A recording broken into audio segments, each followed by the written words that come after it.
네, 먼저 첫 번째 이슈부터 네. 다뤄주시면 좋을 것 같아요. 이것 때문에 참 문제가 좀 많았었어요. 걱정도 좀 했었고요. 뭐 미사일도 발사를 했고요. 트럼프 대통령이 관세에 대한 얘기, 관세 폭탄에 대한 얘기들을 좀 했는데 사실 전 진짜 트럼프 대통령이 이해가 안 돼요. 뭔 생각을 하고 있는지도 이해가 안 되고 그다음에 뭐 북한 쪽의 미사일 발사는 어느 정도 예상은 했었어요. 뭐 이런 식으로 좀 나오지 않을까. 그죠? 저의 양숙. 예. 예. 이거 어떻게 해야 될까요? 저는 네. 우리가 이제 한번 잠깐 시간을 살짝 잠깐 돌아가 보면은 저는 이 트럼프의 그 트위터가 약간 정치색이 조금 묻어나지 않나 이렇게 생각이 돼요. 일단은 김정은이가 러시아를 갔어요. 네. 만나고 왔어요. 네. 근데 만나고 오자마자 네. 한 방을 쐈어요. 네. 그러면서 시장 자체가 그쪽으로 몰렸어요. 네. 근데 지금 민주당에서 바이든이 지금 계속 지지율이 올라가고 있고 그다음에 트럼프가 대북 정책을 폈다는 거예요. 근데 했는데 뭐야 쌌어. 그럼 네. 도대체 지금 한 게 뭐가 있느냐? 미국 너네가 지금 그래서 대북 정책을 바꿔야 된다라는 걸 그걸 이야기가 나왔을 거예요. 근데 우리가 그냥 이슈로 덮은다고 네. 바로 트럼프가 트위터에다가 네. 미중 간의 무역 협상이 너무 더디다. 그러면서 2천억 달러의 관세를 뭐 25%로 10%에서 25%로 인상을 하겠다 하면서 그걸 덮어버린 거죠. 그래서 지금 어떻게 보면은 이 정치색이 어떻게 짙은 상태에서 시장이 완전히 돌아가고 있는. 그리고 제가 이 방송에 나갔을 때도 그런 말씀드렸어요. 지금 글로벌 시장의 최대 악재는 트럼프의 트위터.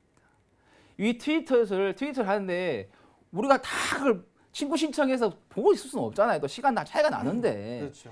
그리고 이 미국의 대통령이라고 하면은 세계 경제를 대표를 하고 세계 경제를 이끌어가는 지도자예요. 그러면은 세계 대통령이라는 자리 자체가 그렇게 경거망동할 수 있는 자리가 아니라는 거죠. 이 세계 경제를 이끌어가기 위해서는 어떻게 보면 안정성을 추구를 해야 하는데 그러기 위해서는 백악관이 있잖아요. 비서가 있잖아요. 그럼 뭐하러 백악관을 두고 비서를 두는 거예요. 빼야지. 그래서 그렇죠. 정식적인 보고 라인을 통해서 세계 경제인들에게 의사 전달을 하라는 말을 다시 한번 하고 싶어요. 그래서 지금부터라도 트위터 끊고 백악관 내 비서를 통해서 의사 전달을 좀 해달라 이 말을 하고 싶습니다. 사실 그 트럼프 대통령의 트위터는 중국에서는 예. 민심의 예. 좀 우려 때문에 그 통제를 했다고 예. 하더라고요. 예. 아까 뭐 기사에서 나오더라고요. 예. 여승열 의원님은 이게 영향이 좀 상당히 클 거라고 좀 생각을 하세요? 일단 네. 그 글로벌 이제 금융 시장의 그 많은 애널리스트들이 있잖아요. 네. 분석가들. 이제 굉장히 많은 분석 의견들을 제시를 하고 있더라고요. 뭐 근데 뭐 저 또한 북한 문제랑 좀 떼놓고 보기는 어렵지 않겠는가. 이번 관세 그런 불확실성을 던진 이유도 그런 면에서 좀 볼 수가 있을 것 같고요.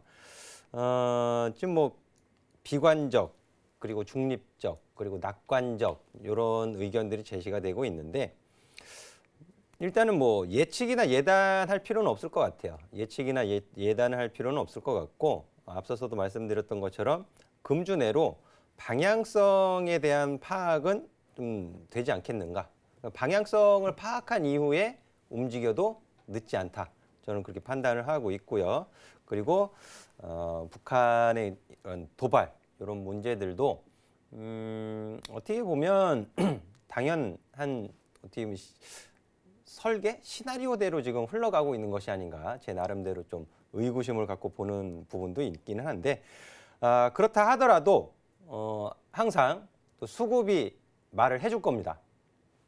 수급이 항상 수급이 먼저 움직일 거예요. 해서 이런 부분들 참고 삼아서 보시면 좋을 것 같은데 제가 잠시 후에 이 금융투자 새가슴된 금융투자 수급 이런 부분들 가지고 어떻게 좀 힌트를 찾아가시는 것이 좋을지 좀 제가 제시를 해드리도록 하겠습니다.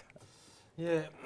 사실 이게 북한은 북한에 대한 이슈 부분들이 있고 트럼프 대통령 관세에 대한 부분들은 나름대로 이 별개로 좀 떼어내서 일단 보게 된다라면 사실 이 북한에 대한 부분들은 3대에 걸쳐서 있던 그런 부분들이기 때문에 이게 쉽게 뭐 핵을 포기하거나 그럴 것 같지는 않아요. 그러다 보니까 어느 정도 이제 좀 관심을 좀 끌기 위한 뭐 그런 흐름들이 아닐까, 그런 행동이 아닐까라고 좀 북한 쪽은 그렇게 생각을 하고 있는데, 사실 이게 문제는 지수가 이렇게 많이 빠졌던 직접적인 원인은 무역 분쟁이었었어요. 무역 분쟁이었었는데, 사실 이게 과연 중국과 미국의 무역 분쟁을 해서 미국이 이겼을까? 뭐 이런 부분들을 한번쯤 생각을 해봐야 될 필요성이 있을 것 같거든요. 과연 이 관세를 인상을 한다고 해서 미국 쪽에 득이 되는 그런 부분들이 얼마만큼 있을까? 그걸 좀 생각을 해봐야 될 것 같은데, 작년 7월 달 이후에 이 중국의 대미 수출에 대한 증가율은 4% 정도 증가를 했었어요. 근데 이제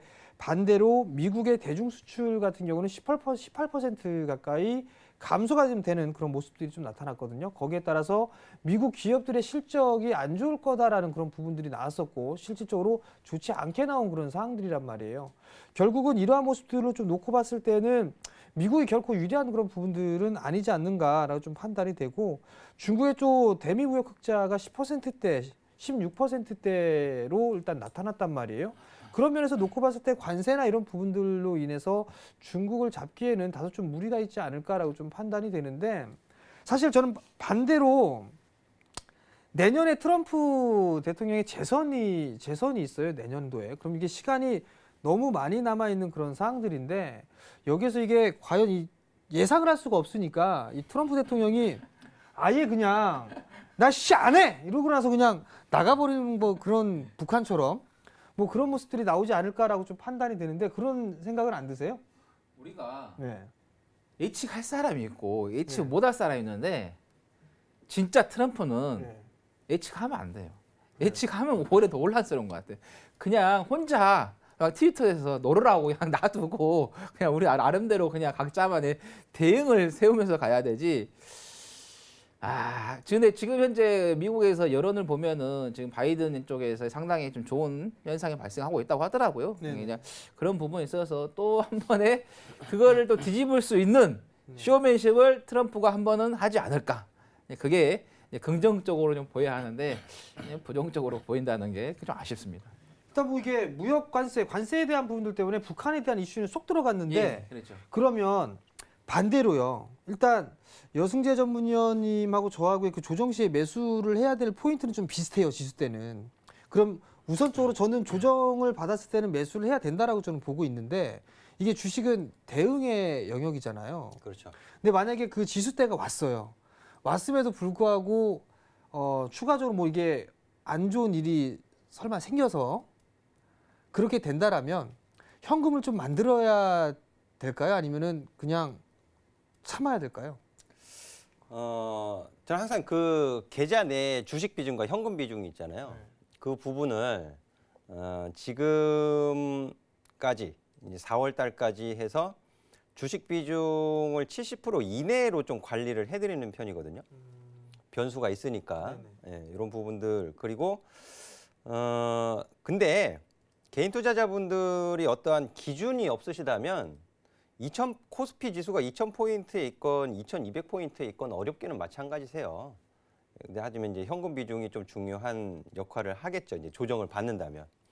근데 작년 10월 그리고 올해 1월 개장하면서 2000포인트를 살짝 하회시키는 때, 과연 그 지수 영역에서 용기를 가지고 매수에 동참하신 분들이 많이 있으실까라는 좀 생각을 해보게 되고요.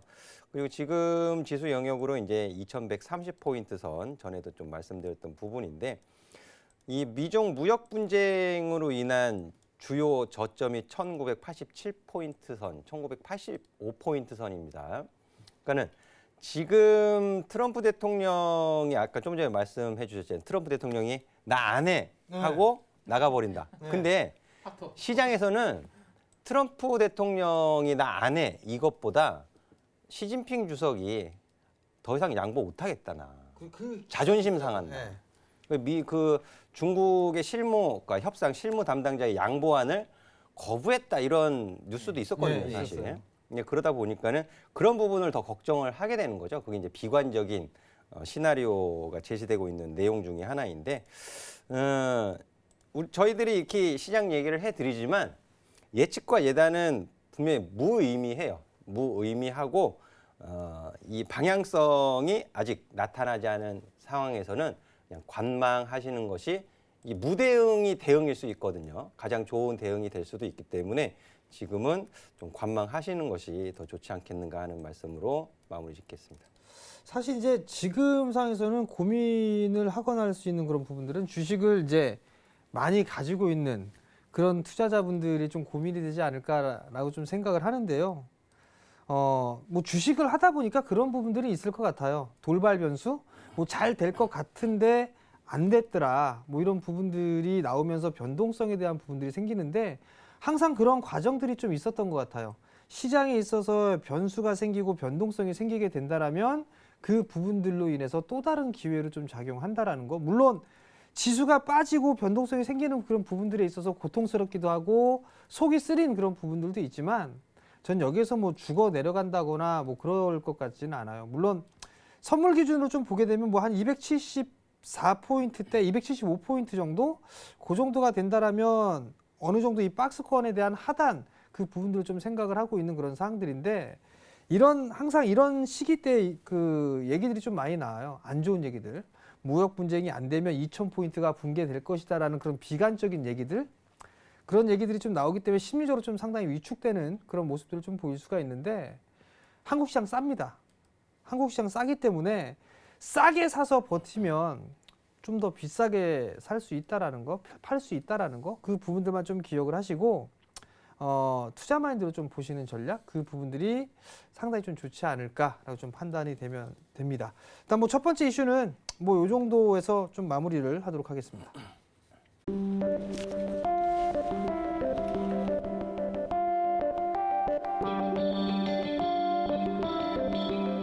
글로벌 경제 채널 서울경제TV